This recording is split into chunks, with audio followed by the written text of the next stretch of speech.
The cold bit through Serena's thin jacket as she pulled Amaya closer on the park bench. Her daughter's small body shivered despite the 2 blankets wrapped around her. Across the street, limousines pulled up to the Grand Hotel's entrance. Women in glittering gowns and men in perfect tuxedos stepped out, laughing as they hurried inside to escape the October drizzle.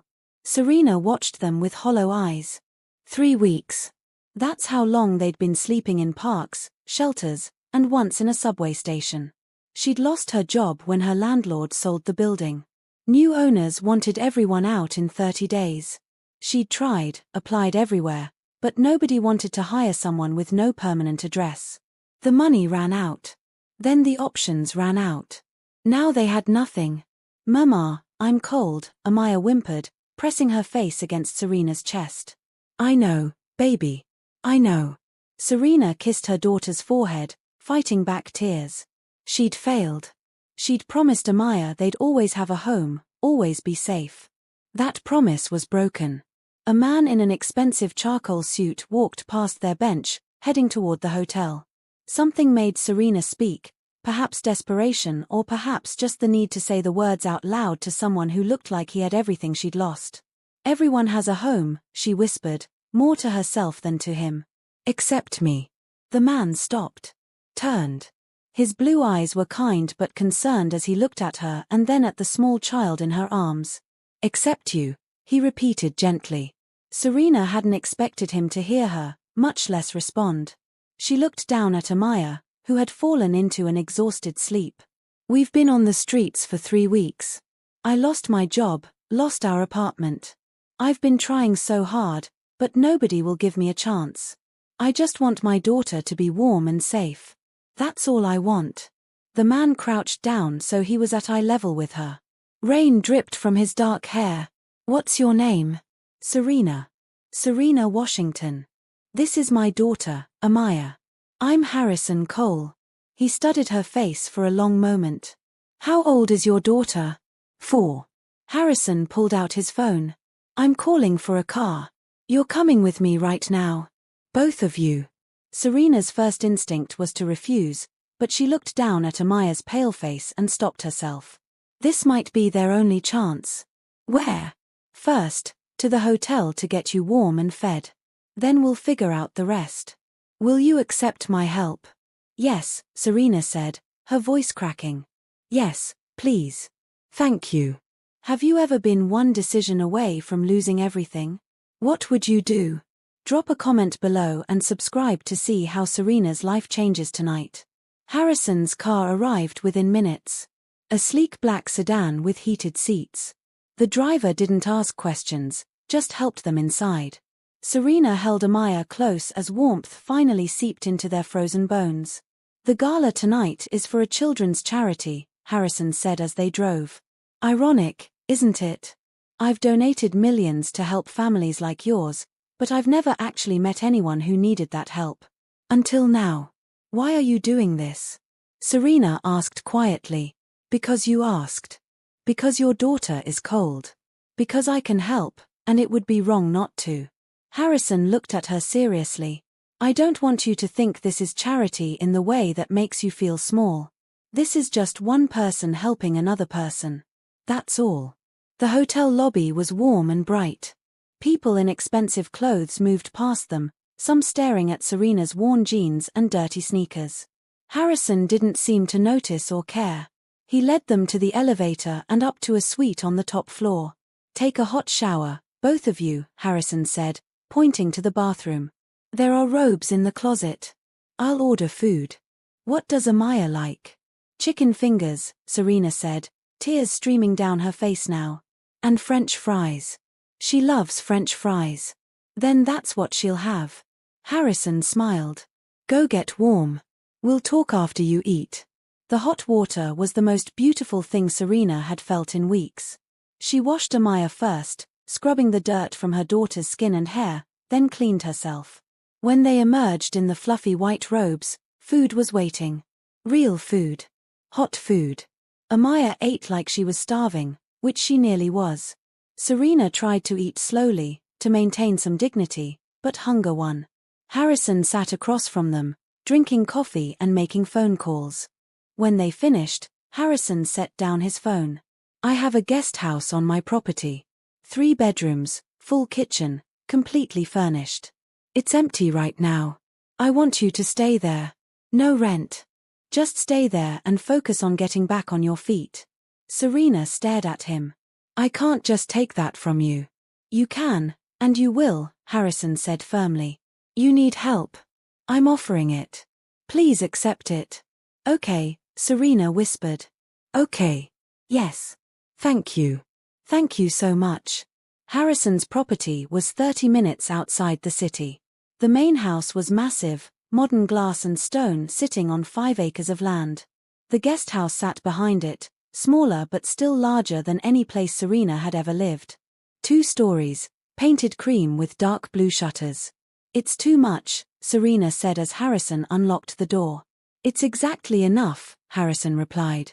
He pushed the door open and turned on the lights. The inside took Serena's breath away. Hardwood floors, comfortable furniture, a kitchen with new appliances. Upstairs were 3 bedrooms, each with clean sheets and soft blankets. The master bedroom had a bathroom with a tub big enough for Amaya to swim in. I'll have my housekeeper, Mrs. Bennett, bring over some basics tomorrow morning, Harrison said. Food, toiletries, clothes for both of you. She's good at figuring out sizes. I can't pay you back right now, Serena said quietly. But I will. Every cent. I promise. I'm not asking for payment. Harrison sat down on the couch, gesturing for Serena to sit across from him. Amaya had already curled up in an armchair, half asleep. But I do have a proposal. I need someone to manage my household staff. Coordinate the cleaning service, handle grocery deliveries, organize my calendar for personal appointments. The woman who did it before moved to Florida last month. The job pays $60,000 a year. Serena's mouth fell open. That's more than I made before. It's what the job is worth. You'd work Monday through Friday, 8 to 5. Weekends off. You'd have your own office in the main house, but you'd live here in the guest house. Are you interested? Yes.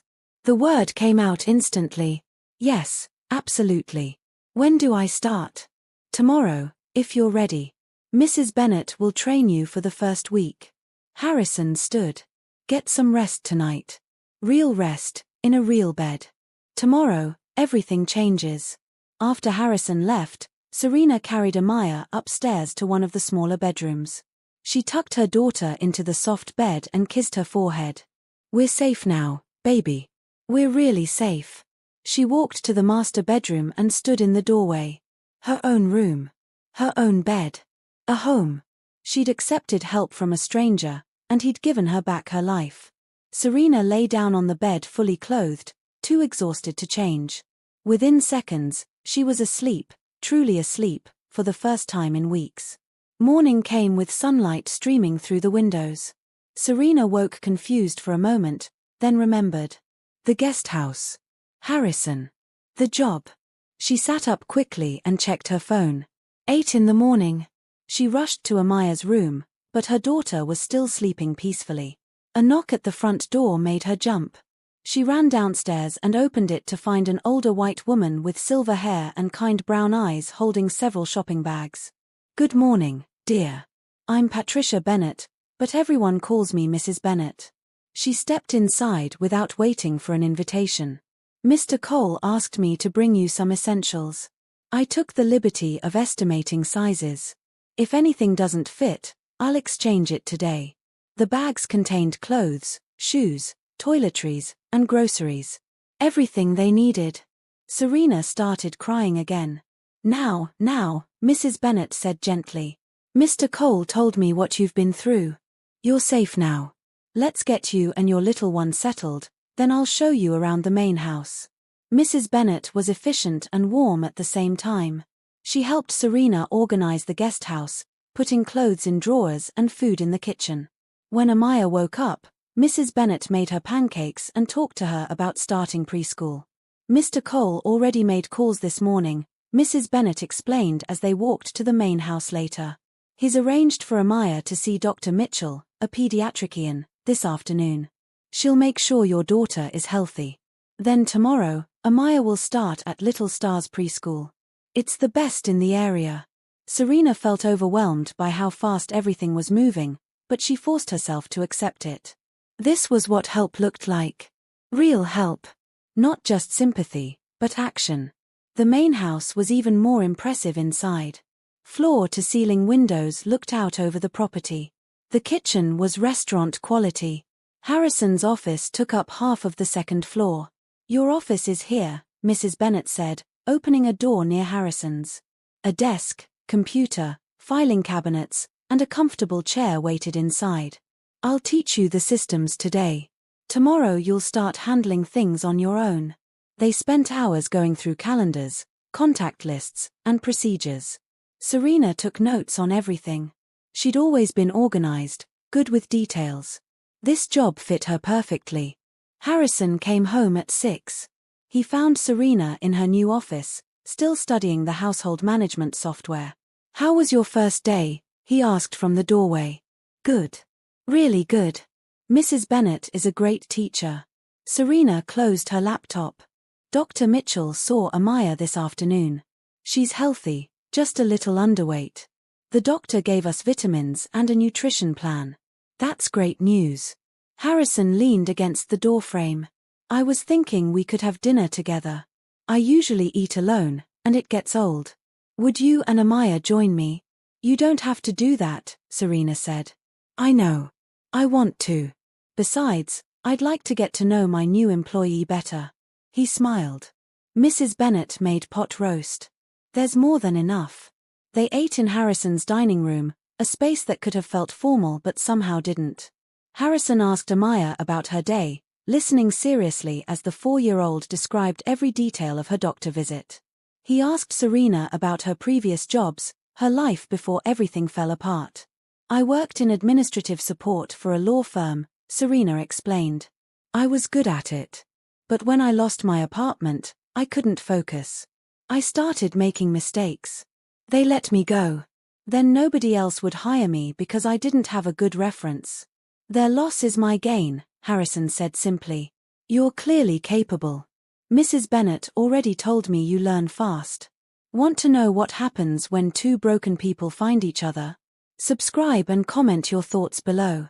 After dinner, Harrison walked them back to the guest house.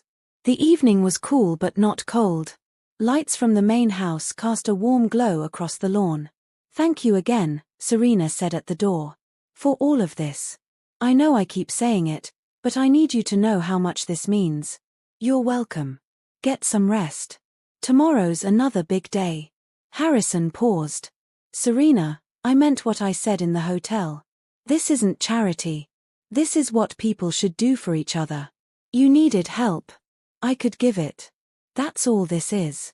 But as Serena watched him walk back to the main house, she wondered if it was really that simple. 2 weeks passed in a blur of activity. Serena fell into a rhythm with her new job. She coordinated the landscaping cruise schedule, organized Harrison's personal appointments, and managed grocery deliveries. The work came naturally to her. Mrs. Bennet praised her efficiency constantly. Amaya thrived at Little Stars Preschool. She made friends quickly and came home each day chattering about art projects and playground games. Serena watched her daughter transform from a scared, hungry child into a happy 4-year-old, and her heart felt like it might burst. Harrison was home most evenings. He worked from his office during the day, taking video calls and reviewing documents. Sometimes Serena heard him on the phone discussing business deals worth millions of dollars. It was surreal to think she lived on his property, worked for him, ate dinner with him several nights a week. "You're doing great work," Harrison told her one Friday afternoon. They sat in his office reviewing the next week's schedule. "I've never had things this organized. You've made my life considerably easier." "I'm just doing my job," Serena replied, but she smiled. "It's more than that. You anticipate problems before they happen. Yesterday, when the caterer called to cancel for next month's board dinner, you already had a backup list ready. That's just planning ahead. It's talent."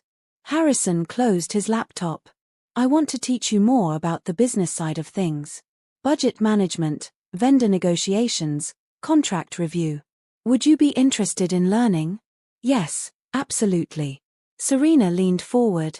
I've always wanted to understand business better. I just never had the chance. You have it now. Harrison pulled out a stack of folders. These are the household accounts. I want you to start reviewing them, looking for inefficiencies. Where are we overspending? Where could we get better value?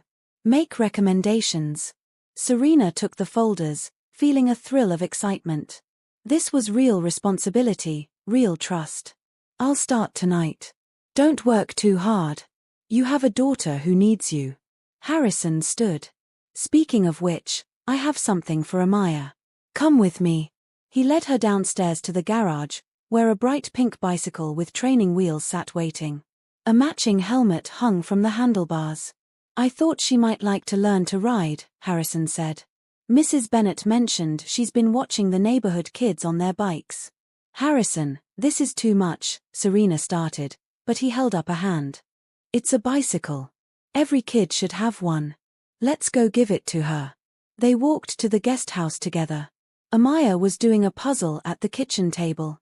When she saw the bicycle, her eyes went wide. For me, she whispered. For you, Harrison confirmed. Want to try it out? Amaya looked at Serena, who nodded. Go ahead, baby. The next hour, Harrison taught Amaya to ride the bicycle in the driveway. He ran alongside her, keeping her steady, celebrating every successful pedal. Serena watched from the porch steps, something warm and unfamiliar growing in her chest. This wasn't just help anymore. This was Harrison caring about her daughter. About them. And she was starting to care about him too, in ways that went beyond gratitude. Spring arrived with cherry blossoms and longer days. Serena had been working for Harrison for 4 months. She'd proven herself invaluable, catching billing errors that saved thousands and negotiating better rates with service providers. Harrison had given her 2 raises already. But the professional relationship was changing into something else, something neither of them had planned. It started with lingering looks across the dinner table. Harrison's hand brushing hers when he passed her documents. Conversations that stretched late into the evening, long after Amaya had gone to bed. They talked about everything. His childhood growing up wealthy but lonely. Her dreams of going back to school someday. His failed engagement 5 years ago. Her fears about being a single mother. I look forward to coming home now, Harrison admitted one Saturday evening. They sat on his back patio, watching Amaya play in the yard. I used to work until 9 or 10 every night because there was nothing here for me. Now I leave the office at 5 because I want to see you. Both of you. Serena's heart raced. Harrison. I know it's complicated. You work for me, you live on my property. I know all the reasons this might be a bad idea. He turned to face her. But I can't stop thinking about you. I care about you, Serena. More than I should. More than you should. Serena repeated. Or more than you expected. Both. She reached for his hand. His fingers closed around hers, warm and strong. I care about you too. I've been trying not to because I thought it would be inappropriate. You've done so much for us. I didn't want you to think I was taking advantage. I would never think that. Harrison moved closer. Tell me if this is okay. He leaned in slowly, giving her time to pull away. She didn't. Their lips met softly at first, then with more certainty. Serena's whole body felt like it was waking up after a long sleep. When they pulled apart, she was breathless. Mama! Amaya's voice called from the yard. Can Mr. Cole come push me on the swing? They laughed, breaking the tension. Duty calls, Harrison said, but he squeezed Serena's hand before standing. Later that night, after Amaya was asleep, Harrison came to the guest house. They sat on the couch, Serena tucked against his side. What does this mean? She asked quietly. It means I want to be with you. Really be with you, if that's what you want too. Harrison stroked her hair. We'll take it slow. Make sure Amaya is comfortable with everything. But I want this, Serena. I want you. I want this too, she whispered. The next morning, they told Amaya together. Harrison knelt down to her level in the kitchen. Amaya, How would you feel if I spent more time with you and your mama? Not just as friends, but as someone special? Amaya looked between them seriously. Then she smiled. Will you still help me with my bicycle? Always. Okay then. She went back to her cereal as if they'd just discussed the weather. Serena and Harrison exchanged amused glances. Leave it to a 4-year-old to make everything simple. The relationship deepened over the following months. Harrison was patient with Amaya, letting her set the pace for his involvement in her life. He attended her preschool graduation, taught her to swim in his pool, and read her bedtime stories when Serena was tired.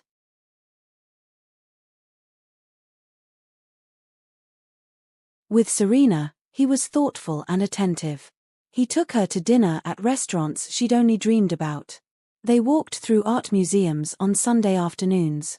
He encouraged her to enroll in online business courses and celebrated every assignment she completed. One evening in July, Harrison asked Serena to join him in his office. He had papers spread across his desk and an excited look in his eyes. I've been thinking about starting a new foundation, he said.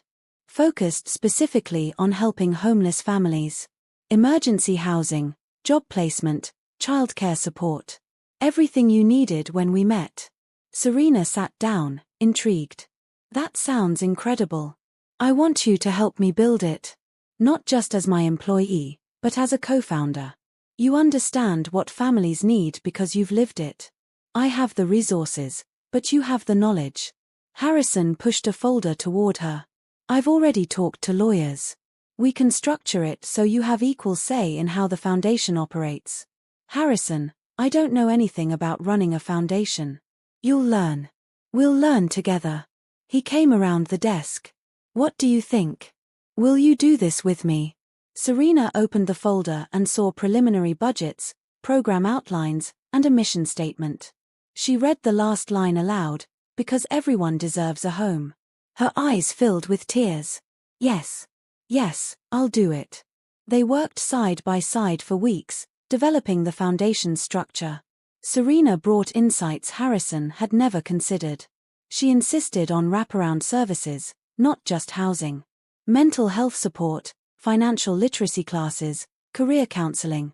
She pushed for a program where formerly homeless individuals would work as peer counselors. That's brilliant, Harrison said when she presented the idea. Who better to help someone through the trauma of homelessness than someone who survived it? The foundation launched in September. They called it Home Ground. The first family they helped was a single father with 3 kids. Watching them move into a safe apartment, seeing the relief on the father's face, Serena felt her own experience come full circle. This is why everything happened, she told Harrison that night. I went through that so I could help others through it. You're amazing, Harrison said, pulling her close. You've turned your pain into purpose. In October, exactly 1 year after they'd met, Harrison suggested Serena and Amaya move from the guest house into the main house. There's plenty of room, he said. And I want us to be a real family. What do you say? What would you risk for a second chance at happiness? Share your story in the comments and subscribe to follow Serena's journey. Serena looked at Amaya, who was drawing at the kitchen table. What do you think, baby? Should we move into the big house with Harrison? Amaya looked up seriously. Will I get my own bathroom? You'll get your own bathroom and a bigger bedroom, Harrison promised. Okay then. Amaya returned to her drawing. I guess that's a yes, Serena laughed. They moved in the next weekend. Serena's bedroom connected to Harrison's through a shared sitting room. Amaya's room was decorated in purple and white, her favorite colors. For the first time since they'd met, they were truly living as a family. November brought an unexpected phone call. Serena was working in her office when her phone rang with a number she didn't recognize. She almost didn't answer, but something made her pick up. Hello. Serena. Baby, it's Mama. Serena's hand tightened on the phone. She hadn't spoken to her mother in 6 years, not since her mother chose her boyfriend over her pregnant daughter. How did you get this number? Serena asked coldly. I've been looking for you for months. I finally tracked you down through social media. Baby, I know I don't deserve to talk to you, but I need to see you. Please. I'm sick, and I need to make things right. Serena's first instinct was to hang up. Her mother had abandoned her when she needed help most. Why should she give her anything now? But then she thought about everything Harrison had taught her about second chances. About grace. About family. I'll think about it, Serena said. I'll call you back.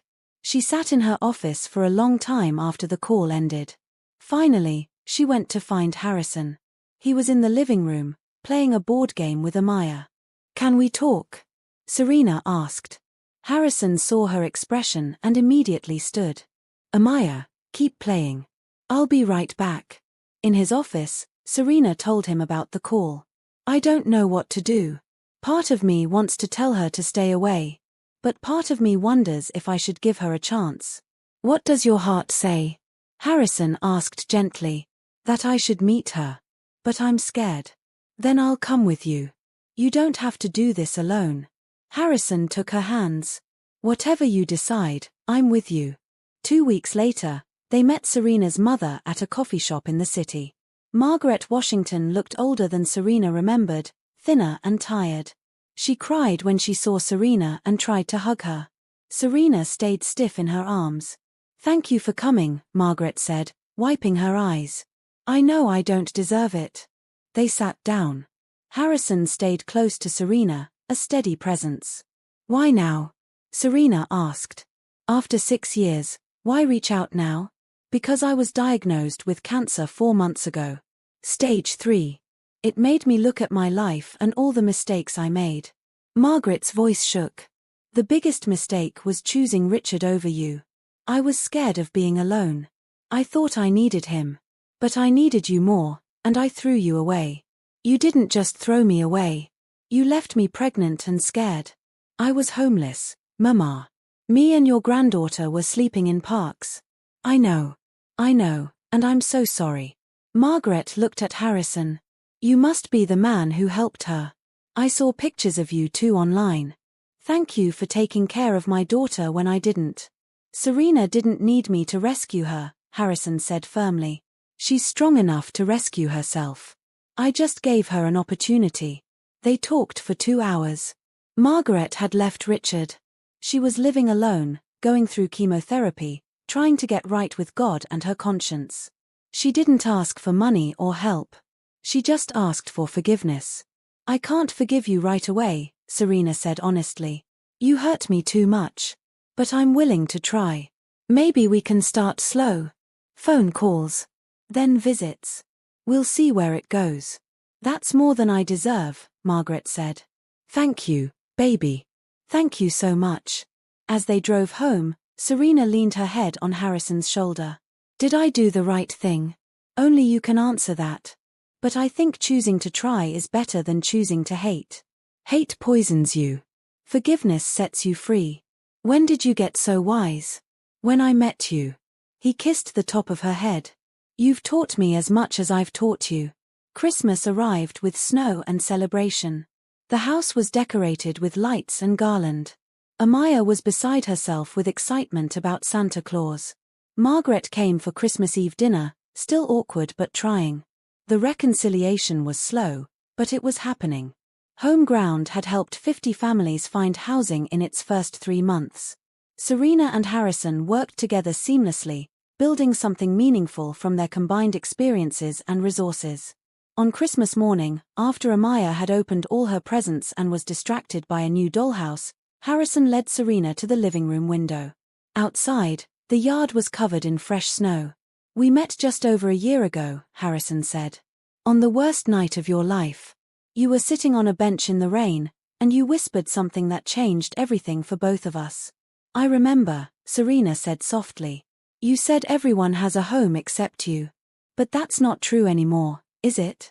Harrison turned to face her. You have a home. Here, with me. And I want to make it official. He pulled a small box from his pocket and opened it.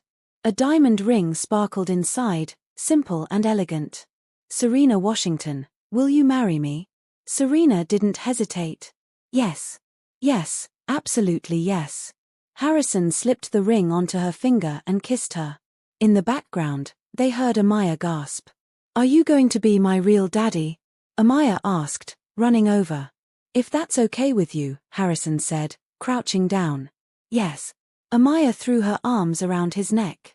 Can I call you daddy now? I'd love that. They spent the rest of Christmas as an engaged family. Margaret cried happy tears. Mrs. Bennet made a special dinner. The future felt bright and certain for the first time in Serena's life. The wedding was planned for March, a small ceremony in Harrison's garden with close friends and family. Serena wanted simple and meaningful, not flashy. Harrison agreed completely. I don't care about the wedding, he told her one night. I just care about the marriage. About building a life with you and Amaya. We already have that, Serena pointed out. I know. But I want to make it legal and permanent. I want the world to know you're mine and I'm yours. They also started the process of Harrison legally adopting Amaya. Serena's ex, Amaya's biological father, had never been involved and readily signed away his parental rights. The adoption would be finalized after the wedding. Home ground continued to grow. They hired staff, expanded services, and partnered with other organizations. Serena became the public face of the foundation, speaking at conferences and fundraising events. People were inspired by her story, how she'd gone from homeless to helping others escape homelessness. You're changing lives, Harrison told her after she gave a speech to potential donors. You're incredible. We're changing lives, she corrected. I couldn't do any of this without you. We make a good team. The best team.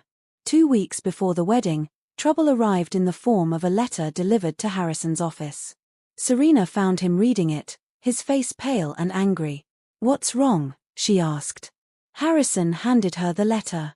It was from Derek Phillips, a business rival who'd been trying to acquire Harrison's company for years. The letter claimed Derek had documents proving Harrison had engaged in insider trading 3 years ago. If Harrison didn't agree to sell his company at a dramatically reduced price, Derek would release the documents to the authorities and the press. This is blackmail, Serena said. Yes. And it's completely false. I've never done anything illegal in business. Harrison ran his hand through his hair. But defending myself publicly will be expensive and time-consuming. The accusation alone could damage my reputation and the company's value. Do you have the documents he's talking about? No, because they don't exist. He must have fabricated them. Serena read the letter again, her mind working. Can I see your financial records from 3 years ago? Everything related to the stock trades he's referencing? Why? Because I'm good with details. Let me look. Harrison pulled up the files on his computer. Serena studied them for hours, cross-referencing dates, amounts, and parties involved. Harrison brought her dinner and coffee, watching her work. Finally, near midnight, Serena sat back with a triumphant smile. He made a mistake. Look at this trade date. He claims you bought stock on March 15th based on insider information. But the company announcement he says you knew about didn't happen until March 20th. You couldn't have traded on information that didn't exist yet. Harrison looked at the documents. You're right. His forgery doesn't match the timeline. More than that. Look at the signature on his fake document. The pen stroke is wrong. You always sign with a specific flourish on the C in Cole. This signature doesn't have it. It's a different person trying to copy your signature. How did you notice that? I've been signing your name on correspondence for months. I know your signature better than my own. Serena pulled up more files. We can prove these documents are fake. We can expose him instead of defending ourselves. They worked together through the night, building a case against Derek. By morning, they had everything they needed. Harrison's lawyers reviewed the evidence and confirmed it was solid. We're going to turn this around on him, Harrison's lead attorney said. He'll be the one in legal trouble. The confrontation happened in a lawyer's office. Derek walked in confident, expecting Harrison to cave. Instead, Harrison and Serena presented their evidence, showing point by point how Derek had fabricated documents and attempted blackmail. Derek's confidence crumbled. Within hours, he withdrew all claims and issued a public apology. Harrison chose not to press criminal charges, But the damage to Derek's reputation was severe. No one in the business community would trust him again. "You saved me," Harrison told Serena as they drove home. "If you hadn't caught those details, this could have dragged on for months." "We saved each other," Serena corrected. "That's what partners do." The crisis made something clear to both of them. They were stronger together than either could be alone. Their partnership wasn't just romantic. It was a true meeting of minds and strengths. The wedding day arrived with perfect spring weather. The garden was in full bloom, cherry blossoms and tulips creating a natural cathedral. 50 guests sat in white chairs facing an arch covered in flowers. Serena walked down the aisle in a simple white dress, Amaya beside her in a purple flower girl outfit. Margaret sat in the front row, healthy after completing chemotherapy successfully. Mrs. Bennet dabbed her eyes with a tissue. Harrison's business associates and their families filled the other chairs. Judge Thomas Reynolds performed the ceremony. He kept it short and meaningful, focusing on the commitment Serena and Harrison were making to each other. "A year ago, these two people were strangers," Judge Reynolds said. "Today, they're family. Their story reminds us that help offered and help accepted can change everything. That kindness matters. That second chances are real." Serena and Harrison exchanged vows they'd written themselves. Harrison promised to love her and Amaya forever, to build a life worthy of the trust she'd placed in him. Serena promised to stand beside him through everything, to be his partner in all things, to love him with her whole heart. When Judge Reynolds said they could kiss, the garden erupted in applause. Amaya cheered loudest of all. The reception was held in a tent on the lawn. People ate, danced, and celebrated. Serena's college friend Rochelle, who'd helped her look for jobs during the dark times, gave a tearful toast about never giving up hope. Harrison's best friend Nathan talked about how Harrison had changed since meeting Serena, becoming happier and more grounded. During the father-daughter dance, Harrison danced with Amaya, who stood on his shoes while he moved them around the floor. Watching them, Serena felt complete. Have you ever witnessed someone's life transform completely? This is what second chances look like. Subscribe to see more stories like Serena's. 3 months after the wedding, the adoption was finalized. Amaya officially became Amaya Washington Cole. She chose to keep Washington as part of her name, honoring Serena and Margaret.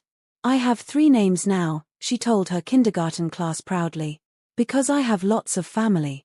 In September, Serena gave birth to a son. They named him Christopher, after Harrison's late father. Amaya was thrilled to be a big sister. She helped change diapers, sang to the baby, and told him long stories about their family. Home Ground reached a major milestone that same month. They'd helped their 200th family find stable housing. The foundation had grown beyond anything Serena and Harrison had imagined.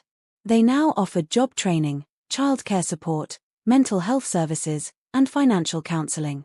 "We should tell our story publicly," Harrison suggested one evening. They sat on the back patio, watching Amaya play while Christopher slept in Serena's arms. "Really tell it.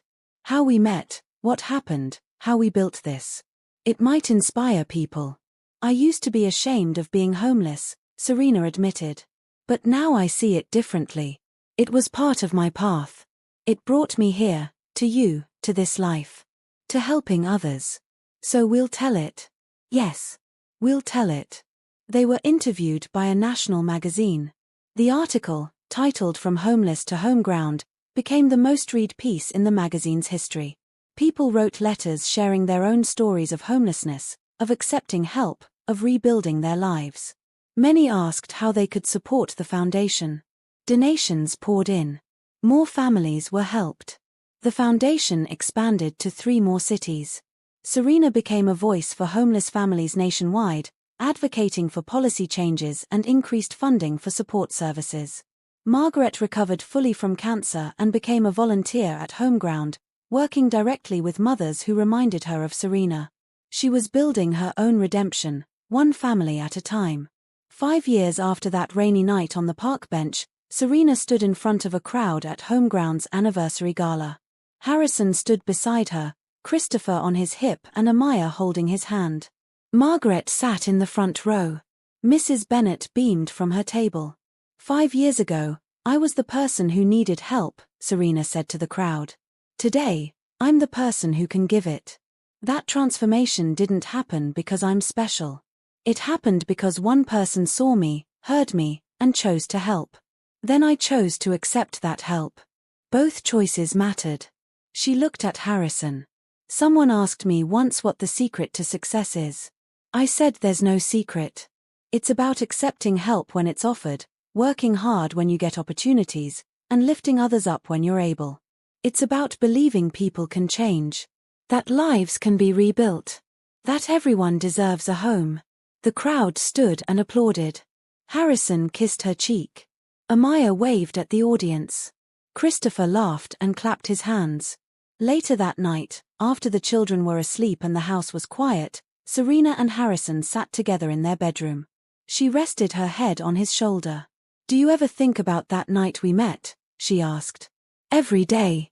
It was the beginning of everything. I whispered to a stranger that everyone has a home except me. And you made it your mission to prove me wrong. You proved yourself wrong. You just needed a chance." Harrison kissed the top of her head. "I'm so glad you were sitting on that bench. I'm so glad you spoke. I'm so glad you accepted my help. I'm glad for all of it too. Even the hard parts. They led me here. Where's here? Home. Finally, permanently home." They sat in comfortable silence, two people who'd found each other in the darkest moment and built something bright and lasting. A family. A foundation. A future. Outside, the stars shone over the property where Serena and Amaya had first found safety. The guest house stood empty now, waiting for the next person who might need it. Because that's what homes do.